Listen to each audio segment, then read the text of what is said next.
Hey everyone, this is John the Watch Concierge, and today I'm going to be doing a quick review of this watch from my collection. It's actually a watch that I'm going to try to get rid of. I've had it for 2 years. I bought it off of Amazon US and I never actually used it, so I think it's time to get rid of it. And if I can't sell it, then I will probably give it away.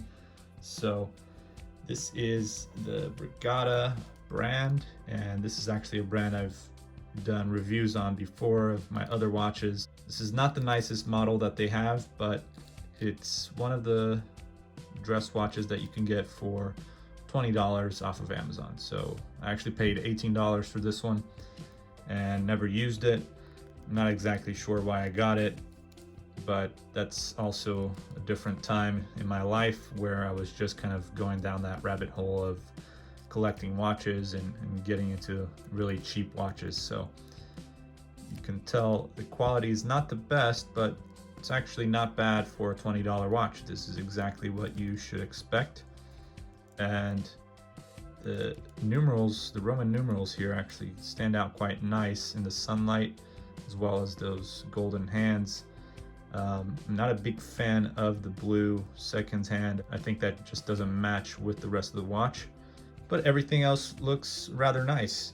You have an interesting golden bezel, but a black PVD coated case.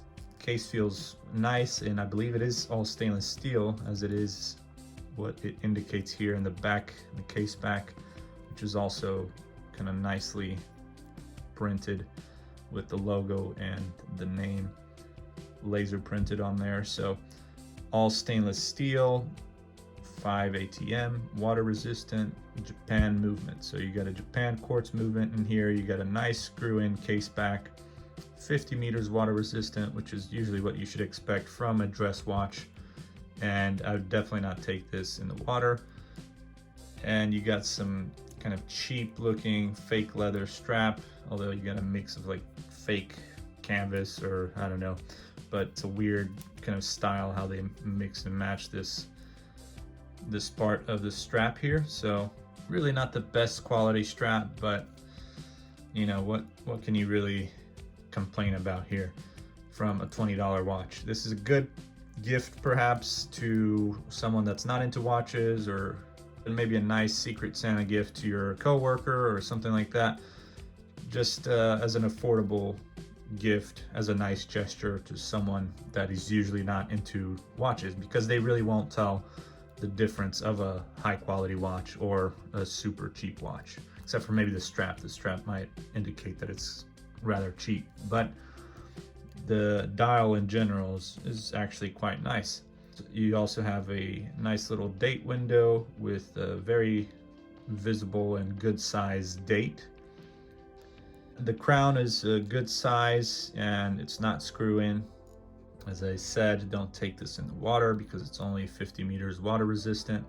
You can also tell that there's a few scratches on the mineral glass, so it's rather easy to scratch this. I don't know how this happened. I think I just had it in the case, and when I moved here to Europe, I ended up having a few watches that got scratched. I don't know how, because they were in the case essentially all the time. So I don't know how that happened, but you can kind of tell it's not the best quality glass. So you really have to take care and make sure you don't hit it anywhere. You can also tell there's some AR coating on the glass, so that way it helps prevent any kind of reflection, even though it doesn't really do that. You can still see a lot of reflection. Anyways, the case size is actually rather nice. This is how it looks on the wrist. The lugs are a good size as well. They don't extend out too much or anything. But yeah, I believe it's either 40 or a 42 millimeter case. I have not measured it and I cannot find the details about the size of the watch. Case thickness is probably about 10 or 12 millimeters, but nothing too thick. And that's really it regarding this watch. As I said, this is mostly a watch that you could use as a gift to someone that's usually not into watches, or maybe your nephew or your son, or I don't know, just someone that might be interested or might think it's a cool present, but is not going to be too worried about the quality of the watch, and something that might spark interest in someone that could perhaps be a big watch collector in the future. And so usually that's how it starts. You can give a nice little gift like this instead of spend a whole lot of money on an overpriced fashion watch from some famous brand. So you also get this nice little cloth and a box, which I do not have anymore. Thank you very much for watching. I hope you make sure to like and subscribe and check out all the videos on my channel. You can also check out the other reviews of different models from this brand that I have, and make sure to tune in for the next video. So thank you, and see you next time. Take care.